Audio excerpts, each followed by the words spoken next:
Assalamualaikum warahmatullahi wabarakatuh, sahabat beriman, kaum muda. Kali ini suasananya agak berbeda karena saya masih di tengah-tengah keluarganya Pak Ustadz Danu yang cukup hangat dan sangat kekeluargaan sekali. Sebentar kita akan cek kayaknya ada perbincangan di meja makan. Pak Ustadz lagi memberikan wejangan-wejangan kepada anak-anaknya, muda-mudi. Sebentar kita ikuti ya, jangan kemana-mana, ikuti terus. Nin, gimana? Kamu betah nggak di sini? Alhamdulillah betah.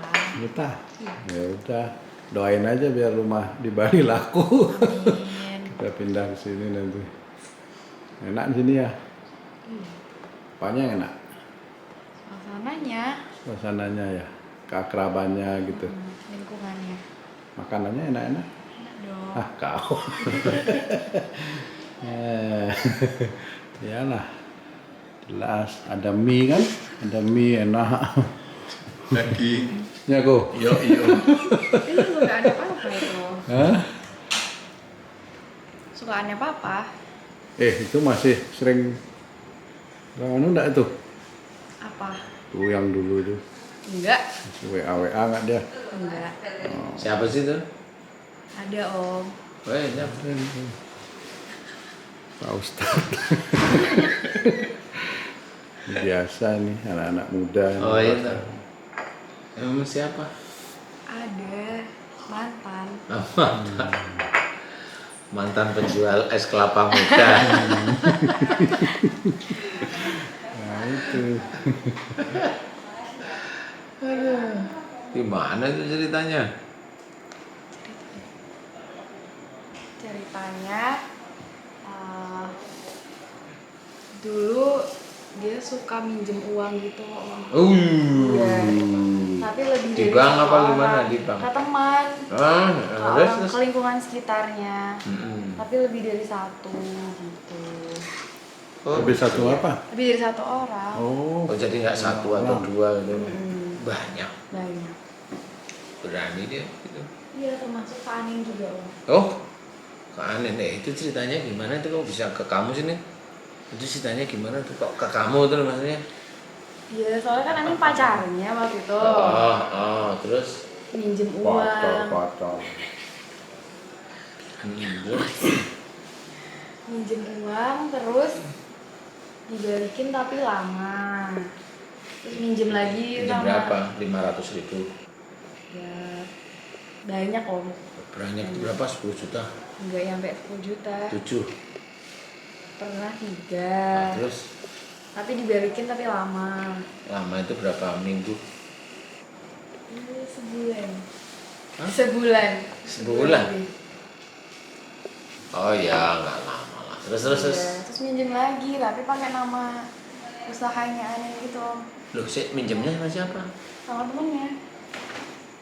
Maksudnya gimana tuh? Maksudnya gimana tuh? Pinjem pakai usaha untuk gimana tuh?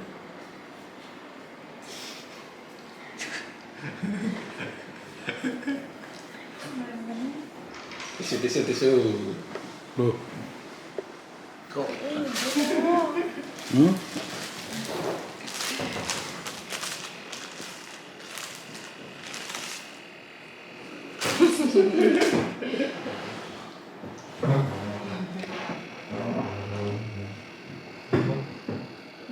Minjem gimana? Kok nangis sih? Si teringat nih.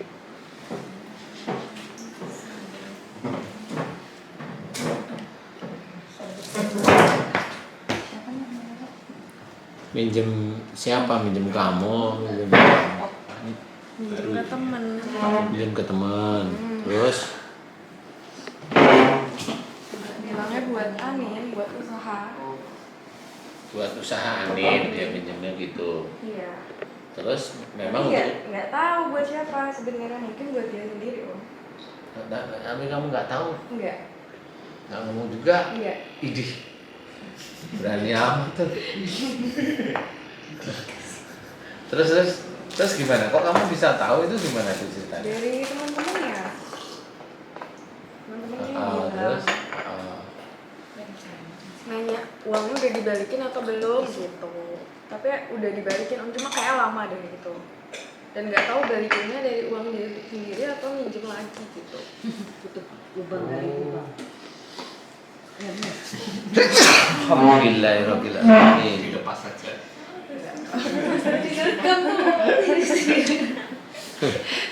Oh gitu. Terus apa namanya? Emang pinjam sampai berapa itu? Kalau sama temennya 1.500.000. Tapi nggak sering Alhamdulillah. apa enggak itu nggak tahu. Oh gitu. Iya. Katanya 1.500.000. Usaha apa itu? Ya bilangnya buat bantuin usahanya dia jualan baju. Oh gitu. Iya. Oh. Dia ini Terus? punya usaha, dia pengen join. Terus tak kasih lah join, tapi kalau misalnya dia mau jualan, dia modalnya dia sendiri gitu. Terus Pas jalan udah berapa bulan, dia nggak pernah ngeluarin uang, terus akhirnya tak bilang nggak usah lanjutin bisnis. oh gitu. Terus dianya gimana terus kalau nggak lanjutin bisnis? Tapi maksa gitu biar dia juga katanya mau punya usaha gitu.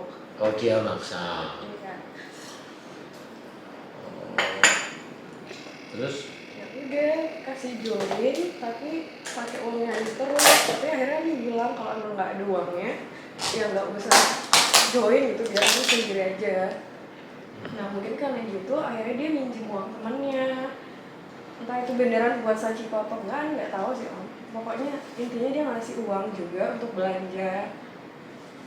Oh, nah terus baru tahunya belakangan udah oh gitu. Terus udah jauh baru tahu ternyata dia suka minjem uang. Kayak gitu. oh.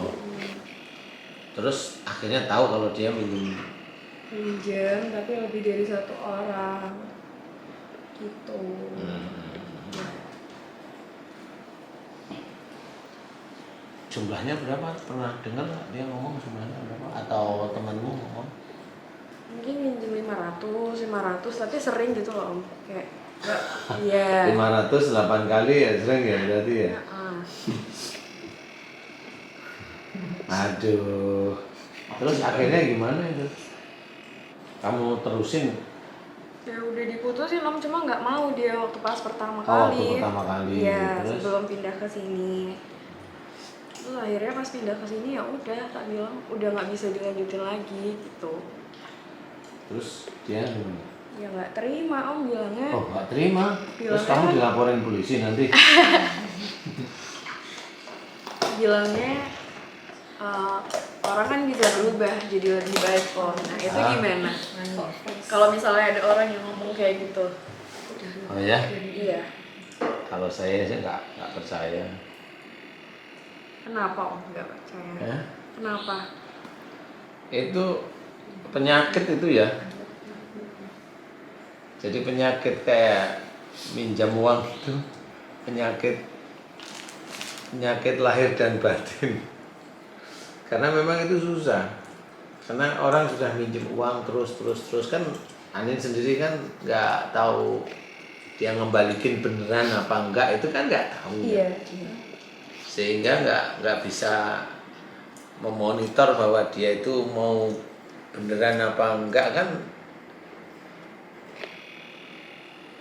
Istilahnya dia ngembaliin itu kan kamu juga nggak tahu jumlahnya berapa juga nggak tahu, tapi dia bisa cerita mau berubah itu kan nggak ngerti juga, bukan karena suuzon, karena yang seperti itu kan harus kayak apa namanya, kayak momennya kamu kan harus belajar untuk memahami bahwa kalau memang itu orang dekat sama kamu tapi nggak tahunya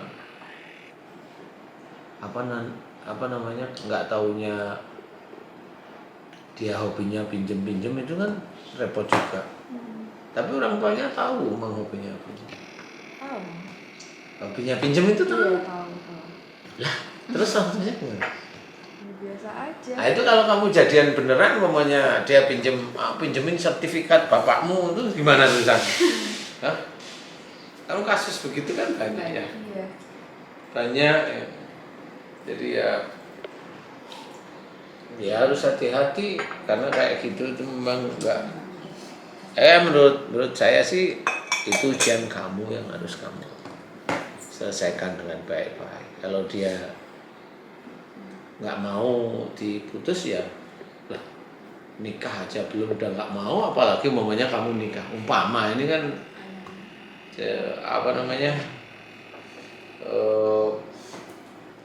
simulasi aja, dia belum nikah aja nggak mau, berarti ini ngeyel, dia belum paham kekurangan, kesalahan atau bahkan itu bisa dikatakan dosa, anggap aja itu absurd. Jadi tidak tahulah ujungnya itu di mana. Intinya adalah kalau sudah begitu itu sudah menakutkan. Zaman sekarang itu kan susah sekali untuk mencari rezeki, itu susah sekali. Kalau orang itu gampang pinjam dan susah sekali ngembaliin, itu kan resikonya itu kan. Ya kalau dia itu bisa ngembaliin, kalau mamanya besok itu dia nggak bisa ngembaliin itu mati, terus gimana? Hah? Mati kamu juga nggak tahu dia utangnya kemana gitu. Mama. Nah itulah yang ditakutkan. Ya emang harus harus berani sini. Iya. Karena dulu kayak Viko juga kasusnya sama. Kasusnya mau nikah, ada persoalan lah di dalam, iya istilahnya di dalam orang sananya itu ada persoalan. Kayak umpamanya ada persoalan sesuatu yang pada saat itu saya melihat kayaknya kurang bagus untuk Viko lah. Karena Viko belum terlalu matang, belum dewasa sekali, dia butuh bimbingan. Tapi yang di sana itu orangnya itu kayak maunya megang Viko beneran. Nah itu nggak bisa seperti itu.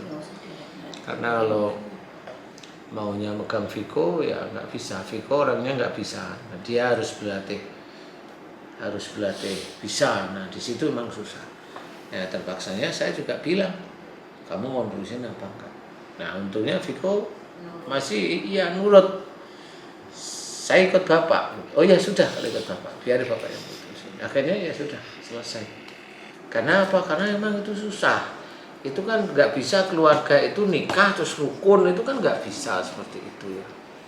Itu ya kalau masih nikah rukun ribut nggak punya anak pisah itu masih mending. Kalau udah punya anak 1, 2, 3 pisah itu kan pusing sebenarnya di situ. Nah itu berat. Nah itu memang harus harus dipikirkan lebih lanjut. Ya kalau memang kamu memang sudah matang ya cari yang baik lah. Ya cari yang baik itu bukan cuma cari nih ya, ibadahmu ya diperbaiki, ya toh. Ibadah itu diperbaiki. Tahu nggak? Jadi mendapatkan jodoh itu sama seperti rezeki. Rezeki itu dalam salah satu surat dalam Quran itu ceritakan bagaimana Allah itu mau memberikan rezeki. Salah satunya wa fis sama'i rizqukum wa ma tu'adun. Di langit ada jalan rezekimu dan apa yang dijanjikan oleh Allah kepadamu. Jadi seorang itu di langit itu ada jalan rezeki. Dan apa yang dijanjikan Allah? Janjikan Allah itu bisa aja itu adalah surga. Rezeki itu umum. Dijanjikan Allah berarti surga. Berarti yang rezeki itu umum, yang surga itu bagi orang yang memang dia mendapatkan rahmat dari Allah Ta'ala. Selain mendapatkan rezeki, dia mendapatkan surga nanti di akhirat. Nah, bagaimana caranya mendapatkan rezeki? Itu diceritakan dalam surat Az-Zariyat tersebut. Innahum kanu qabla dzalika muhsinin. Sesungguhnya mereka di dunia selalu berbuat kebaikan. Jadi kalau kamu menginginkan jodohmu itu ya baik, ya paling tidak berbuat baik di dunia ini apa? Satu, perbaiki ibadah kamu dulu yang baik. Yang kedua, perbaiki hubungan antara kamu sama bapak ibu kamu. Itu apa diperbaiki? Apakah hanya senang-senang aja? Oh enggak cukup kalau senang-senang. Seorang anak itu harus hormat kepada orang tuanya. Jadi jangan merasa kalau anak itu dekat orang tua, kemudian orang tua seperti temannya sendiri, akhirnya tidak ada hormat. Itu tidak boleh. Tetap harus hormat kepada orang tua, apapun bentuknya. Nah, itu selain hormat, kata-kata ditata. Kemudian kalau ada persoalan dengan orang tua, kamu juga harus berpikir ini orang tua saya. Gitu. Jadi di otak itu sudah berpikir ini orang tua saya harus hormat. Kalaupun mamanya orang tua ada yang salah, ibumu pas salah, ya tahu salah, atau ayahmu pas salah. Ya kamu jangan terus tahu orang tua itu salah, itu terus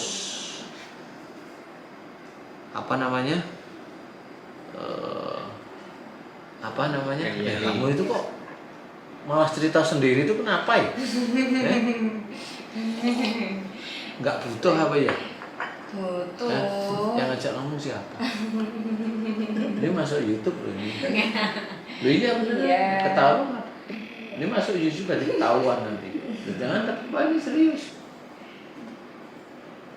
Suatu hal yang dibicarakan tentang Quran itu harus didengarkan baik-baik. Itu harus. Wa idza quri'al Qur'anu fastami'u lahu wa ansitu la'allakum turhamun. Jika diperdengarkan ayat-ayat Quran, dengarkan. Dengarkan. Itu kunci. Perhatikan agar kamu mendapatkan rahmat dari Allah Ta'ala. Jangan ayat Quran itu hanya masuk telinga, keluar telinga. Jangan untuk main-main. Hidupmu masih panjang, masih butuh Allah. Tidak boleh seperti itu. Jadi harus betul-betul serius. Dengerin, semuanya itu punya masalah. Tidak bisa enggak. Semua ada masalah. Masalahmu enggak tahu apa. Masalahmu enggak tahu. Jangan dianggap remeh. Kita harus dimengerti. Dan boleh siapapun seseorang itu membacakan ayat Quran, kalau dia bicara itu Allah tidak suka.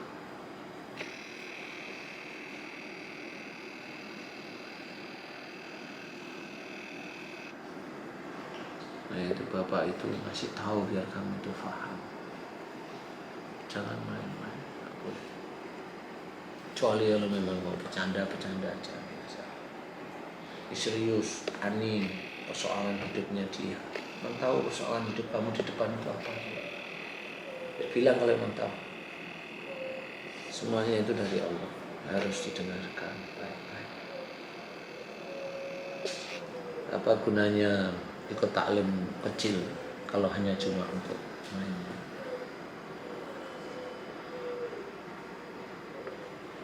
Itu gunanya kalau punya pemimpin. Harus kapan pemimpin itu jadi baik, kapan pemimpin itu betul-betul tegas. Jangan lakukan itu lagi kalau membicarakan tentang ayat-ayat Quran. Nah itu seperti itu, Amin. Jadi innahum kanu qabla dzalika muhsinin, sesungguhnya mereka di dunia selalu berbuat kebaikan. Jadi sholat yang tertib, baca Quran, ibadah-ibadah yang sunnah itu harus dikerjakan. Apa aja yang kamu bisa. Mau puasa Senin Kamis silahkan. Mau sholatnya sunnah silahkan. Apa-apa. Hormati orang tua kamu, ayah, ibu, karena Allah. Kalaupun ada persoalan, kamu lihat ibu, ayah itu salah, jangan disalahkan. Kamu harus tahu, ini ayahku, ini ibuku. Jadi cara bicara itu harus baik, lembut, baik.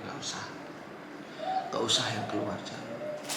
seperti itu. Apalagi kanu qalilan minal laili ma yahjaun, orang yang menyedikitkan tidur di waktu malam.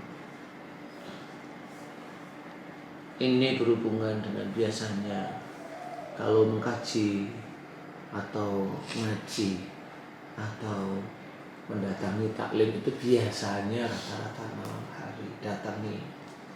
Atau seperti ini, walau taklimnya ini kecil tapi ya dengarkan baik-baik. Nah, orang yang ini dia senang mendatangi taklim dengan baik dan benar istilahnya. Insya Allah jalan rezeki itu nanti akan diberikan oleh Allah Ta'ala. Siapa lagi di taklim itu benar-benar mendengarkan, ustadznya ngasih tahu juga baik, ustadznya juga senantiasa membimbing. Ayat-ayat Quran yang baik itu harus diberikan dan diterjemahkan, kemudian difahamkan oleh taklimnya. Harus. Kemudian apalagi wabil asrihum yastaghfirun, di penghujung malam mereka memohon ampun. Jadi di penghujung malam ini berhubungan dengan sholat sunnah tahajud. Jadi rajin kamu, ya paling tidak seminggu, kalau rajin ini seminggu 6 hari lah. Seminggu berapa hari? Ya 6 hari itu udah rajin lah. Sehari libur aja nggak apa-apa. Jadi rajinlah ya. Dalam tahajud jangan hanya meminta aja, meminta ini minta itu, jangan. Malah di sini dianjurkan oleh Allah Ta'ala wastaghfir, dan memohon ampunan, mohon agar dosa-dosanya diampuni. Jadi kebanyakan memang diajarkan oleh teman-teman dakwah itu mintalah pada waktu tahajud, mintalah. Tapi kalau saya menganjurkan sama seperti ayat ini artinya, mohon ampunlah yang paling banyak. Dari awal memuji Allah, kemudian mohon ampun terus menerus. Nah, kemudian kalau kamu udah ada pendapatan dikit-dikit, masuk yang ini. Wa fi amwalihim haqqul lisaili wal mahrum. Jadi di antara rezekimu itu itu ada hak untuk orang yang meminta sama orang yang tidak meminta. Nah, ini kamu harus mengeluarkan semampu kamu rezeki untuk kamu hidup dulu. Kemudian ada kira-kira ada sisanya boleh disedekahkan. Niat sedekah satu lillahi ta'ala. Jangan niat sedekah untuk duniawi, tidak usah. Niatkan karena Allah Ta'ala. Nah, disinilah yang harus kita tahu, bahwa Allah itu mengajarkan, di dalam Al-Quran itu mengajarkan bagaimana cara Allah itu bisa mengabulkan doa-doa hamba-hambanya yang khususnya yang Muslim itu ada caranya. Ya, ada caranya. Makanya dengan seperti itu, kemudian setiap saat jangan lupa kalau mohon dimudahkan segala urusan dunia dan akhirat. Dunia dan akhirat itu kalau bisa ya jadi satu, dunia dan akhirat. Jangan dunianya aja, jangan, akhirat harus. Jadi mohon dimudahkan segala urusan dunia dan akhirat. Karena memang itu harus.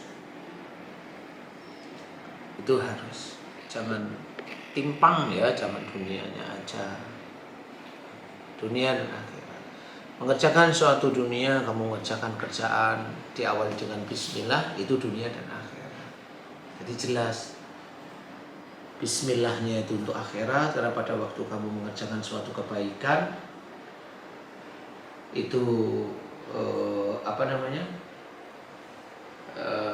insya Allah dapat pahala akhirat. Kebaikan itu adalah yang baik, yang halal itu juga jadi berpahala. Nah, berpahala yang kemudian dari pekerjaan itu insya Allah mulailah mudah-mudahan Allah memberikan rezeki dari situ.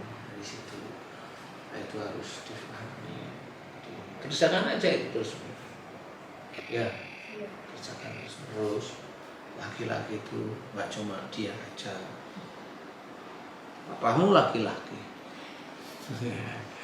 Tapi ya doa, meminta doa, Pak doain Pak agar aku bisa dapat jodoh yang soleh, kufu. Jadi kalau kamu ingin mendapatkan jodoh yang soleh, ya kamu sendiri harus soleh, harus itu. Jadi jangan hanya cuma doa.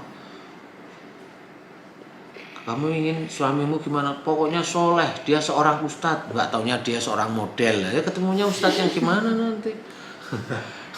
Ya dapat ustadz, tapi ya modal madil nanti repot ya. Ya kalau memang dia dapat beneran ya bisa aja doanya dikabulkan, tapi dikabulkan menjadi ujian. Ya ujiannya nanti ya bisa morat marit ya, morat maritnya amburadul istilahnya. Jadi harus disesuaikan.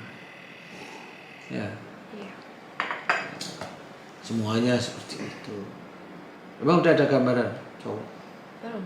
Belum. Ada cowok nganggur mau? Hah?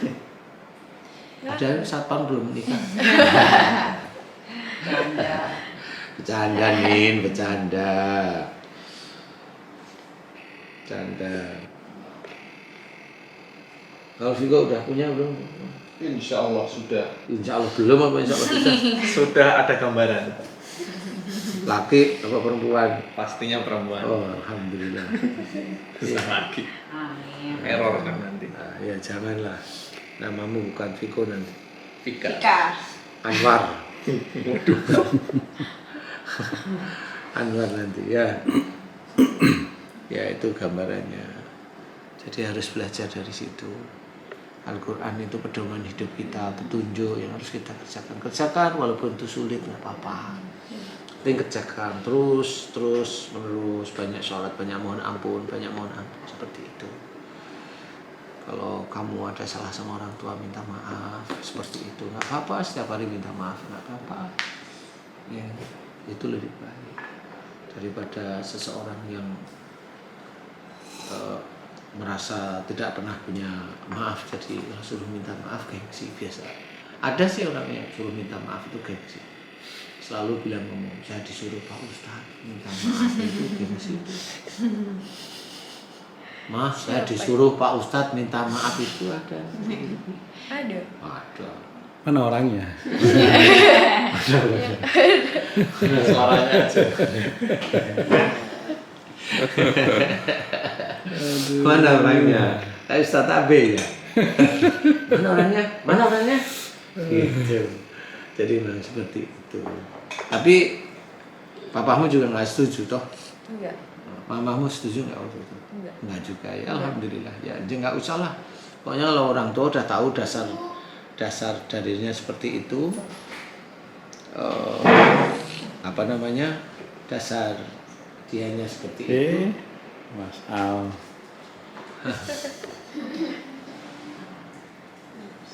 Jadi apa namanya, ya nggak perlulah terlalu difikirkan. Paling nanti dia tetap WA, tetap ini ya, di blok aja, nggak perlu. Kamu bisa kamu blok? Udah. Oh ya sudah, ya harus berani lah. Papahmu itu berani, berani ngeblok. Ngeblok siapa? Ngeblok A, ngeblok B. Memihak. B. Ngeblok, tahu nggak ngebloknya apa itu? Ngeblok di Ustadz Danu official channel. Ngeblok, ngevlog, ngeblok. Ya seperti itu. Ya. Ya mudah-mudahan bisa jadi gambaran ya. Jadi kamu di Jogja juga harus mulai apa namanya? Mulai menata diri ya, mulai menata diri harus seperti itu. Nggak apa-apa, nyaman di Jogja, Nyaman. enak, Enak. enak mana sama Bali? Di Jogja. Enak Jogja. Rame. Rame. Ya nanti minta kenalan sama temennya Viko sama temennya Tita. Kalau temennya Ku kan nggak cocok. Yang ada udah om-om. Yang ada udah bukan Kakek-kakek deh. kakek-kakek nanti. Ya belajar. Ya semua harus seperti itu sih, ya belajar. Harus dekat sama Allah Ta'ala. Harus semua yang kita kerjakan harus karena Allah. Karena kita sudah dijelaskan sumpah kita dalam Quran. Kalau kita baca Quran itu malah kita disuruh baca inna sholati wa nusuki wa mahyaya wa mamati lillahi rabbil alamin. Sungguhnya sholatku, ibadahku, hidupku dan matiku hanya untuk Allah rabbil alamin. Lillahi ta'ala. Lillahi ta'ala jangan diselingkuhi. Ya sudah, lillahi ta'ala Allah. Allah itu akhirat. Akhiratnya surga maksudnya, bukan akhirat nerakanya maksudnya. Akhiratnya yang di surga. Nah, kita harus seperti itu. Nanti kalau memang kita itu mengarah pada akhirat, insya Allah dunianya insya Allah akan mengikuti. Allah akan membuka. Yang tadi kan jelas tuh. Kalau Allah menceritakan wa fis sama'i rizqukum wa ma tu'adun. Allah di langit ada jalan rezekimu dan apa yang dijanjikan oleh Allah. Nah, di langit ada jalan rezekimu. Rezeki itu bisa di dunia apa saja, ya harta, ya pasangan, ya anak, ya harta apa lagi ya, apa namanya, rasa syukur yang kuat sekali pada Allah itu juga rezeki. Keimanan kita bisa sholat itu rezeki dari Allah Ta'ala. Kita bisa sholat, kita bisa baca Quran, kita bisa silaturahim pada orang-orang yang baik, itu juga rezeki dari Allah Ta'ala. Makanya di situ diajarkan oleh Allah bagaimana caranya berbuat baik. Berbuat baik bagi orang muslim apa? Ya sholat, ya ini. Semua diajarkan oleh Allah Ta'ala. Dan berbuat baik itu harus dengan bismillah, bismillah, terus bismillah. Selesai, alhamdulillah, alhamdulillah. Nah, itu berbuat baiknya orang muslim. Nah, terus kita kerjakan. Nah, nanti Allah memberikan. Nah, rizki dari langit itu salah satunya diberikan oleh Allah Ta'ala. Makanya kita kerjakan. Makanya kalau ada salah satu firman Allah Ta'ala menceritakan, kejarlah akhiratmu, carilah akhiratmu. Itu maksudnya kita menjalankan apa isi Quran dan Sunnah, nanti dunianya akan mengikuti. Nah, dunianya yang tadi, rizki dari Allah Ta'ala. Sebenarnya Allah sudah menceritakan di situ. Cuma kadang banyak dari kita yang muslim nggak paham. Mudah-mudahan bisa menjadi pemahaman kamu. Ya, dibilang sama Pahmu, Pak, aku banyak dinasihatin Pak, gitu ya, dibilang sama mama. Nah, mudah-mudahan manfaat. Ini nih ya.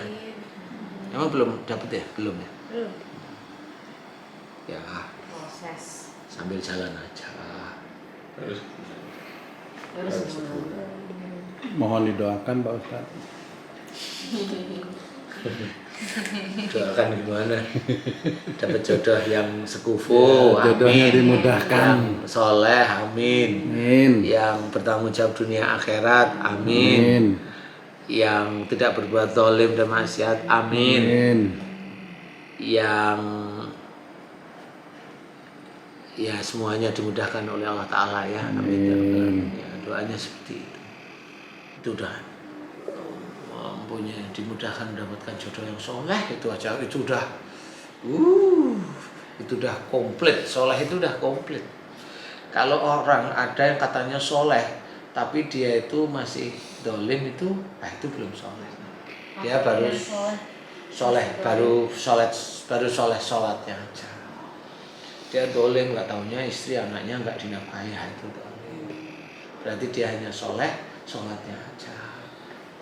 Padahal kan Quran kan disuruh ikhtiar juga, cari rezeki. Fa'idha qudiyatis sholatu fantasiru fil ardh wabtaghu min fadlillah. Setelah kau tunaikan sholat, maka bertebalah kamu di muka bumi untuk mencari rezeki Allah. Jadi semua orang itu harus mencari rezeki. Walaupun dia seorang ustadz, walaupun dia seorang kiai, walaupun dia seorang ulama, walaupun dia seorang pendakwah, itu dia harus kerja. Karena kalau dia bilang dakwah, ya dia harus karena Allah. Karena orang dakwah itu ya sama seperti para nabi-nabi terdahulu, Rasul Muhammad, ya, Nabi Nuh, ya, dan nabi-nabi yang lain itu selalu bilang, Sembahlah Allah, sembahlah Allah. Dan aku tidak minta bayar dari apa yang aku berikan kepada dirimu, yaitu dari ayat-ayat yang ada dalam kitabullah yang pada saat itu diajarkan oleh beliau para nabi dan rasul. Jadi memang kalau memang siapapun orangnya ya saya harus kerja, kan seperti itu. Kerjanya apa ya nggak usah diceritain. Kerjanya apa ya insya Allah ada titipi Allah itu aja ya. Ini udah ada pertanyaan lain nggak? Sudah cukup jelas. Sudah sangat cukup jelas. Tuh. Alhamdulillah sekali Pak Ustadz. Memang apa namanya ya, anak-anak kita yang remaja ini memang perlu diberikan dorongan-dorongan dan nasihat. Anak-anak kita dan kita ya. Anak-anak kita dan kita. Kita dan anak-anak kita gitu. Kita dan anak-anak kita. Mudah-mudahan ini bisa memberikan manfaat Pak Ustadz. Amin ya Allah. Buat kita semua. Amin. Khususnya dalam hal untuk hati-hati dalam memilih jodohnya gitu ya. Karena kan anak-anak muda sekarang itu katanya Pak Ustadz, kalau cinta sudah melekat itu titik-titik itu saya tidak bisa melanjutkan gitu kan, itu titik-titik rasa titik-titik gitu.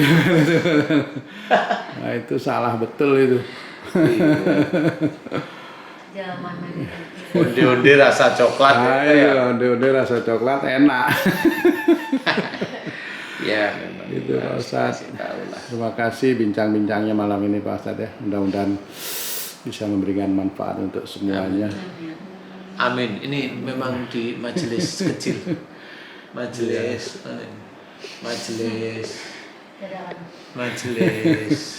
karena memang setiap saat kalau ketemu mengobrol di sini. Iya. Kadang harus tegas. Begitu saudara beriman. Saya juga kadang-kadang tegas sama istri sama anak. Walaupun nggak marah, harus tegas. Saya mencoba tegas kayak siapa? Ya kayak Rasul saya. Harus tegas. Kalau menegakkan Islam harus tegas, tapi nggak marah. Ya gitu, dalilnya harus jelas. Tapi saya sayang sama mereka semua. Kenapa sayang? Nggak usah sayang sama istri sama anak. Sama orang lain aja disuruh sayang. Tapi maksudnya sayang dalam arti karena Allah, bukan sayang dalam arti yang lain. Kalau sayang dalam arti yang lain tuh Nggak boleh Pak Ustadz ya. itu yang istri saya tuh. Itu ngomel mulutnya ya, itu langsung menakutkan.